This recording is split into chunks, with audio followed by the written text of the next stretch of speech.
বাইরে আসবি? কেন সরসর করছে বলতো, মনে হয় ঠান্ডা লেগেছে। হুম, একটু ভাব বাইরে আসবি? গাটা একটু ঝেড়ে নি। এটা আমার মশা না, নেমে আয়। যাচ্ছি রে বাবা। না শুবি? তুই আর শুতে দিবি? বিছানাটাকে আমার মিলেচ্ছ জায়গা করে রাখছে। দেখ, আমি আমার বিছানায় আছি, তোর বিছানার দিকেও যাইনি।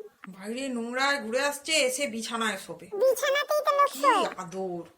শোনা আদর করে। তুই আছিস পুচকু। তোরা তো হিংসে হচ্ছে কেন? সত্যি তোর মতো কপাল মানুষের হয় না রে পুচকু।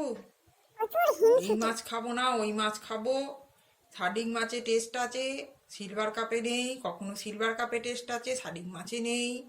ক্যাটফুডের চাংনা না দিলে ছেলে খেতে পারে না। তুই খুব ঝগড়া করিস বুঝলি। আমি মোটেও ঝগড়া করছি না। এইগুলো ভালো কথা, তাহলে ঝগড়া হলে কি করতিস? তুই তো সত্যিই তাই করছিস। আমি একটা হ্যাঁ, ছেলে আদর আমার খাবো না? কথার উত্তর দিচ্ছিস তুই না। ফোনে আসলে আমি সব বলবো। কি করবি, শুবি? নামছি, কি রে? দাঁড়া না। শান্তিতে আর হাই একটু ঘুমোবি তো ঘুমো। চল চল, আর ঘুমিয়ে লাভ নেই, চল। তুই যখন পিছনে বকতে আরম্ভ করবি, কি শান্তি। চল, তুই যা বকতে আরম্ভ করবি, তুই আর থামবি নাকি? যতক্ষণ না মানুষ পাগলা চল। হবে ততক্ষণ তুই ছাড়বি না।